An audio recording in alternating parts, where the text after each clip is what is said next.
Welcome to the Jaron Jarvis channel. I am Jaron Jarvis. Today, I would like to introduce to you, we made up a ghost. And now it's killing us. Part 1. I just got off the phone. One of the Stonebrook Six, one of my best friends in the world, was killed last night. His husband Anthony called me, voice raw with fatigue and emotion. He said that the police didn't know the details of what had happened yet, but last night Ellis' remains were found in the parking garage of the building where he works. Where he worked. They told Anthony that they would have thought it was an explosion, but there were no signs of any fire or damage to anything other than Ellis himself. They would have said it was an obvious murder, but they don't know how someone could crush and dismember a human being that thoroughly without heavy machinery, much less spread him across the 12-foot ceiling of floor 3B in that monolithic parking structure like a thick layer of chunky peanut butter. Anthony was crying again by that point, so I assumed I had just heard him wrong. Then he repeated it, his voice coming in hitching gasps. A co-worker had come out just a few minutes after Ellis to find my friend dripping and plopping back onto the relatively clean concrete below where he had been pressed into the ceiling. Anthony said that the only way they even knew it was him initially was due to the security footage of him going out toward his car. The video cut out as he approached the area, and when it returned the timestamp showed 30 seconds had passed without footage. The girl who found him was out less than 5 minutes later, and no one else had entered or left the garage in that time so far as they could tell. Crushed personal effects and initial blood work confirmed it was him. I could feel myself teetering between arguing with Anthony that he must be wrong and breaking into tears myself. I had just seen Ellis 2 days ago when we were all together mourning the first of our circle of friends to die. Those of us that were flying back out of Chicago had ridden together to the airport, and after Mills had caught her flight back to Austin, me and Ellis had just hung out at an airport restaurant until my flight came up. Our mood had been sad because of Cassidy's funeral and everything that followed, but we were trying to make the most of the time we had left.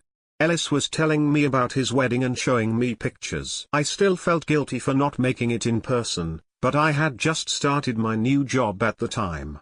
Ellis, like always, understood and worked to make me feel better about it. I told him some about the girl I've been dating. The relationship was still improving after 6 months, which was a record for me. Ellis said that very thing, but then quirked an eyebrow at me.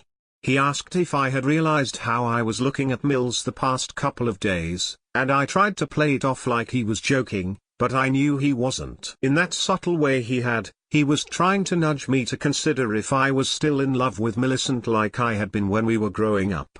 But my head was too full already from everything else, so I pushed the question away, gave him a hug, and headed to my flight.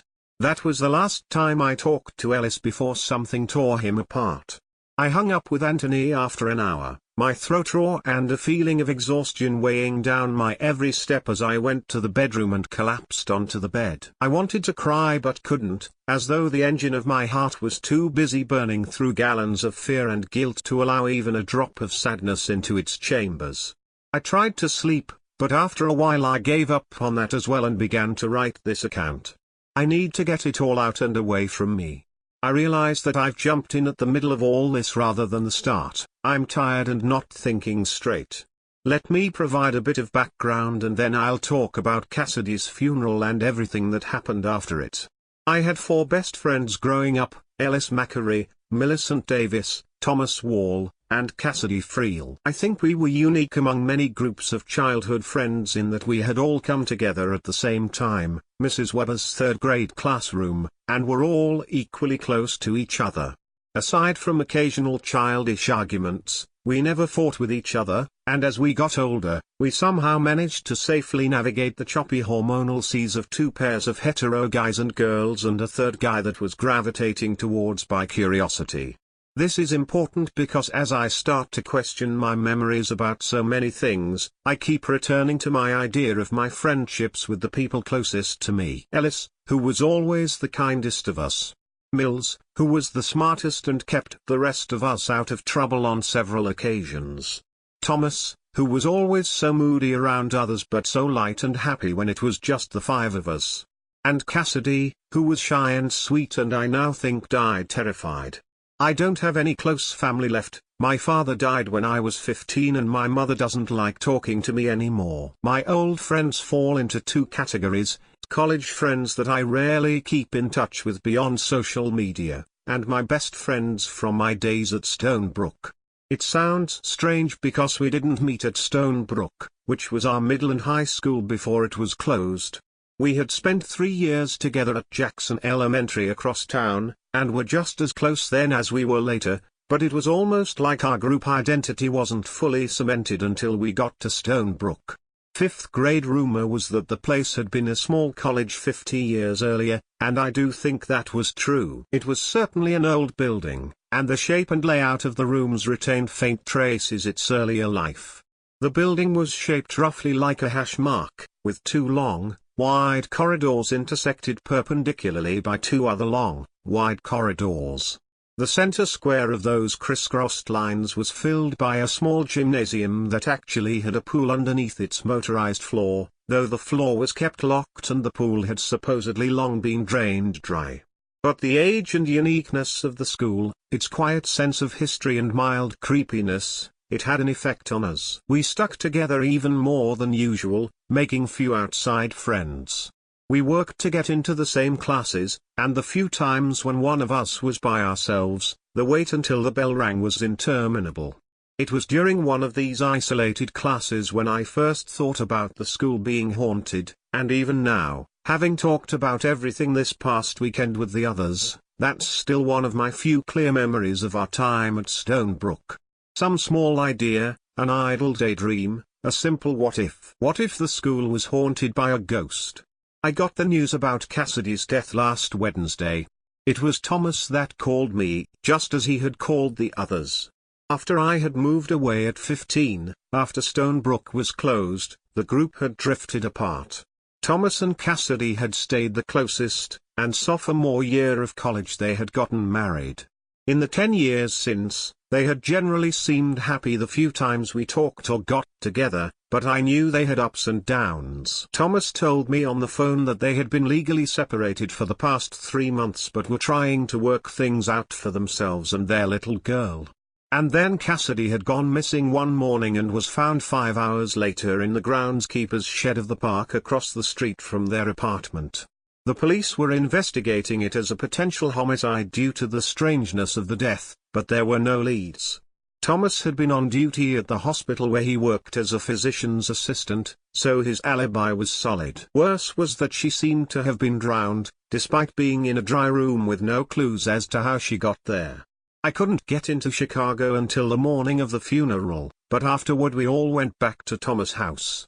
They had been living together during the separation, and as the four of us sat around his living room, I found myself looking out the window at the park across the street, wondering where the shed was where my friend had been found. We had been talking about Cassidy for the last 3 hours, telling funny stories and listening to Thomas go on emotional monologues about how much he loved her and how he had failed her, which was always followed by us reassuring him that she had loved him too and that none of this was his fault. He would always glance at me at this point, and I would try to give him a comforting smile while hoping it was enough, because I didn't know what else to say. But as the evening wore on, you could feel the conversational momentum grinding to a halt. It was just past 8, but our tiredness and sadness were palpable. Still, I looked at Thomas, and I knew that his daughter was staying at his parents' house overnight and I hated the thought of him being alone. So at the next lull, I suggested some or all of us spend the night with him. He looked like he was going to argue, but then he nodded with a weary look in his eyes. Yeah, I think I'd like that. For any of you that want to, though I know some of you have rooms already paid for. Millicent grinned. My hotel looked like shit anyway. Ellis murmured agreement, and I felt a slight buoyancy that I had found a small way to help. That's when I ruined everything. The Stonebrook Six are back together again. As soon as I said the words, I regretted them. I had meant it as a joking, overly dramatic and silly proclamation to get a cheap laugh out of the others. But as soon as I said it I realized that Cassidy was barely in the ground and I was talking about us being all together. Thomas glared at me while Mills started shaking her head, her eyes wide. Why would you say that? Ellis' tone was more hurt than accusatory. Why the fuck would you say that, Alex? I felt like I could hardly breathe, my eyes roving between the three of them. Fuck, I'm so sorry. That was so stupid. I'm just not used to Cassidy being gone, and... Thomas stood up, his expression hard. This isn't about Cassidy. Why would you call us the Stonebrook Six again? Is that some kind of fucking joke to you? Mills was on her feet now, putting herself between me and him. Tom, chill out. He doesn't remember. You know that. Thomas glanced down at her, his face reddening. Then how the fuck does he remember the Stonebrook Six? I was growing more confused and alarmed by the second. What? That's what we called ourselves. I remember we called ourselves that. The Stonebrook Six. It was a joke. Ellis had stood up now too, moving closer to me. Okay, Alex. That's right, sorta.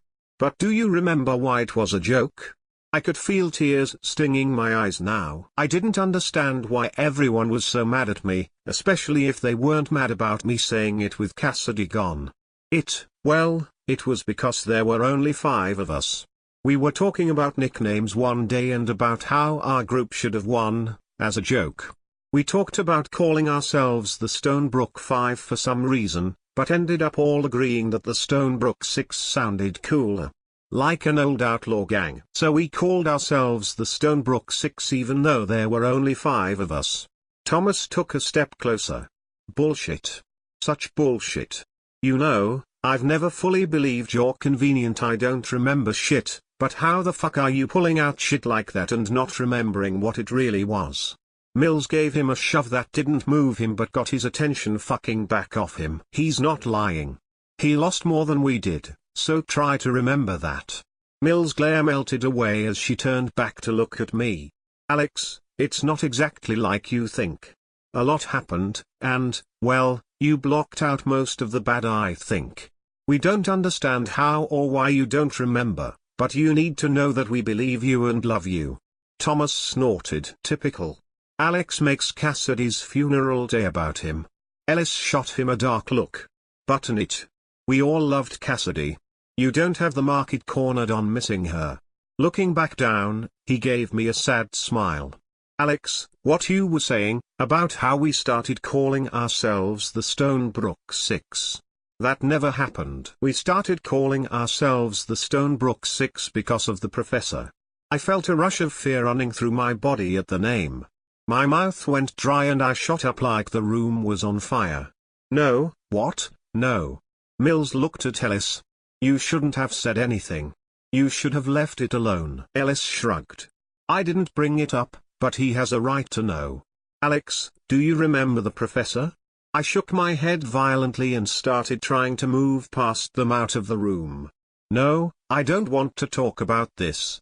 Thomas caught me in a strong grip and pulled me into a bear hug that was equal parts angry and loving. We're going to talk about it, bro. I think it's time. Mills was yelling at him but he went on. The professor was the 6th in the Stonebrook Six. It was the... I shoved him hard enough that he lost his grip and went staggering back into a low coffee table, his arms pinwheeling as he tried to regain his balance before sitting down hard enough on the small table that one of the legs gave way and sent him sprawling on the floor. For my part, I imagined I looked like a trapped animal. But that was okay, because that's exactly what I felt like. Mills had her hands raised as she stepped forward and touched my cheeks. Sweetie, it's okay. We should probably go ahead and talk a little about it now, just so you're not confused anymore. Is that okay? I still wanted to run, but her cool, smooth hands on my face were like a soothing balm. I nodded reluctantly, looking down at Thomas. Are you okay, man? He stood up slowly and gave me a slight smile. Yeah. I'm sorry, I was being an asshole. Are we cool? I nodded. Sure, man. I'll replace the table. I'm just, really freaked out at the moment. Mills stepped back and nodded. I know. So let's try talking it out, and if you reach a point you get too scared, we'll stop, okay? Okay. I paused and then pushed on, My eyes going between Millicent and Ellis. So who was the professor? Ellis is the one who answered. It was the ghost. The one we made up. The one that hurt all those people. Part 2.